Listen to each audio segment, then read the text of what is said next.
ನಿಮ್ಮ ಹೆಸರು ಮೇಡಮ್ಮ? ಶಿಲ್ಪ ಬೈಲಾರಿ. ಎಷ್ಟು ಏಜು? 27. 27. ಯಾವ ಊರು ನಿಮ್ಮದು? ನಾಗಸಂದ್ರ ಮೆಟ್ರೋ. ಈಗ ನೋಡಿದೆ ಪ್ಯಾಂಕ್ರಿಯಾಟಿಸ್ ತುಂಬ ಚೆನ್ನಾಗಿದೆ. ಸೊ ಹೇಳ್ರಿ, ಅನುಭವಗಳು ಹೇಳ್ರಿ. ನೀವು ಡಾಕ್ಟರ್ಸ್ ಏನೇನು ಹೇಳಿದ್ರು? ಯಾವ ಡಾಕ್ಟರ್ ಹತ್ರ ನಾವು ಚೆಕ್ ಮಾಡಿಸಿ ಇದೇ ರಿಪೋರ್ಟ್ ಸಿಕ್ಕೊಂಡು ಡಾಕ್ಟರ್ ಹೇಳಿದ್ರು ಪ್ಯಾಂಕ್ರಿಯಾಸಿಸ್ ಇದಾಯಿತು ಅಂದರೆ ಅದು ಹೊಡೆದ ಕನ್ನಡಿ ಅಷ್ಟೇ, ಇದು ಮಾಡೋಕ್ಕಾಗಲ್ಲ. ಕರೆಕ್ಟ್ ಹೇಳಿದ್ದಾರೆ ಅವರು. ಸರ್ಜರಿ ಮಾಡಬೇಕು ಅದನ್ನು, ಅದು ಬಿಟ್ಟರೆ ಏನಿಲ್ಲ. ಹೊಡೆದ ಕನ್ನಡಿ ಅದು ನಮಗೆ ತುಂಬ ಇದಾಗ್ಬಿಡ್ತದೆ. ಏನು ಹಿಂಗೆ ಹೇಳ್ಬಿಟ್ರಲ್ಲ, ಸರ್ಜರಿನೇ ಮಾಡಬೇಕು, ಅದು ಬಿಟ್ಟು ಬೇರೆ ಇಲ್ಲ. ಬ್ಯಾಕ್ ಟು ಬ್ಯಾಕ್ ಪೇಯ್ನ್ ಬಂದರೆ ಸರ್ಜರಿ ಮಾಡಬೇಕು ಅಂತ ಹೇಳಿದ್ರು. ಯೂಟ್ಯೂಬಲ್ಲಿ ನೋಡಿದ್ದು ನಿಮ್ಮದು, ನೀವು ತುಂಬ ಚೆನ್ನಾಗಿ ಹೇಳಿದ್ರಿ. ಅದನ್ನು ಇದು ಮಾಡ್ಕೊಂಡು ಹೋಗ್ಬೇಡಿ, ಔಷಧಿ ಇದೆ ಅಂತ ಹೇಳಿ ಅದರಿಂದ ಬಂದು ಲಾಸ್ಟ್ ಮಂತ್ ಬಂದು ಔಷಧಿ ತೊಗೊಂಡೋಗಿದ್ದು ತುಂಬ ಖುಷಿ ಆಯಿತು. ಕೇಳಮ್ಮ, ಒಂದು ತಿಂಗಳಲ್ಲಿ ಏನೇನು ಚೇಂಜಸ್ ಆಯ್ತು ನಿಮಗೆ? ಮೊದಲು ಹೊಟ್ಟೆ ನೋವು ಬರ್ತಾ ಇತ್ತು ಸರ್, ಪದೇ ಪದೇ ತಿಂದಿದ್ದೆಲ್ಲ ಜೀರ್ಣ ಆಗ್ತಾ ಇರಲಿಲ್ಲ. ಇವಾಗ ಹೊಟ್ಟೆ ನೋವಿಲ್ಲ, ತಿಂದಿದ್ದೆಲ್ಲ ಸ್ವಲ್ಪ ಕ್ಲೀನಾಗಿ ಡೈಜೆಷನ್ ಆಗ್ತಾ ಇದೆ ಸರ್. ಓಕೆನಮ್ಮ. Okay sir. ಅಂದರೆ ಲೈಪೇಸು ಎಲ್ಲ ನಾರ್ಮಲ್ ಆಗೋಗ್ಬಿಟ್ಟಿದೆ ಆಲ್ಮೋಸ್ಟ್. ಆಮೇಲೆ ಸ್ವಲ್ಪ 50ಕ್ಕೆ ಬಂದಿದೆ, ಅದು ನಾರ್ಮಲ್ ಆಗೋಗ್ತಾಯಿದೆ. ಶುಗರ್ದು ಹೇಳಿದ್ರು ಸರ್. ಹಾಂ, ಶುಗರ್ HbA1C ಹೇಳ್ರಿ. ಶುಗರ್ದು ಹೇಳಿದ್ರು.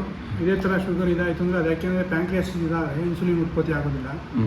ಶುಗರ್ ಇದಾದರೆ ನಾಳೆ ಸಹ 6 ಅವರ್ ಒಂದ್ಸರಿ ಇತ್ತು ಅಂತಾರಲ್ಲ ಸಿರಿಂಜ್, ಹೋಗ್ತಾ ಹೋಗ್ತಾ ಆ ಸ್ಟೇಜಿಗೆ ಬರುತ್ತೆ, ಇನ್ಸುಲಿನ್ ತಗೊಬೇಕಾಗುತ್ತೆ ಅಂತ ಹೇಳಿದ್ರು ಡಾಕ್ಟ್ರು.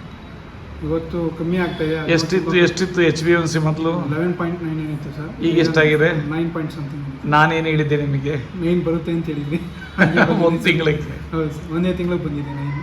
ಎಕ್ಸಲೆಂಟ್. ತುಂಬ ಖುಷಿ ಆಯಿತು. ಊಟ ಯಾವ ರೀತಿ ಮಾಡಿದ್ರಮ್ಮ? ನಾನು ಹೇಳ್ದಂಗೆ ಮಾಡಿದ್ರೆ ಕರೆಕ್ಟಾಗಿ? ಇದು ಅಗಸೆ ಮಜ್ಜಿಗೆ ಎಷ್ಟು ತಗೊಳ್ರಿ? 1 ಗ್ರಾಮ್ ಉಪ್ಪು ಒಂದು ಊಟಕ್ಕೆ. ಆಮೇಲೆ ಅಗಸೆ ಮಜ್ಜಿಗೆ, ಬಾಳೆದಿಂಡಿನ ರಸ, ಸೊಪ್ಪು ತರಕಾರಿ ಎಲ್ಲ ರೈಸ್ಗಿಂತ ಜಾಸ್ತಿ.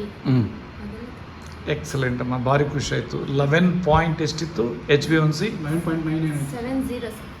11.70 ಓಕೆ, ಅದು ಈಗ it has come down to 9.03. Excellent ಅಮ್ಮ, thank you very much. Thank you. ನಾನು ಥ್ಯಾಂಕ್ಸ್ ಹೇಳ್ತೀನಿ.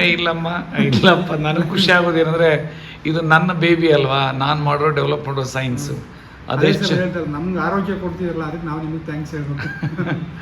ಥ್ಯಾಂಕ್ಸ್. ಎಲ್ಲೂ ಔಷಧಿ ಇಲ್ಲ ಅಂದಾಗ ನಾವು ಏನಪ್ಪ ಹಿಂಗಾಗೋಯ್ತು ಅಂತೀವಿ. ಆದರೆ ಇವತ್ತು ಔಷಧಿ ಇದೆ, ಆಗುತ್ತೆ ಅಂತ ನೀವು ಹೇಳಿದ್ರಿ, ಹಂಗೆ ಆಗ್ತಾಯಿದೆ, ಕಮ್ಮಿ ಆಗ್ತಾಯಿದೆ. ತುಂಬ ಖುಷಿ ಆಗುತ್ತೆ ನನಗೆ. Okay, thanks. ತುಂಬ ಥ್ಯಾಂಕ್ಸ್.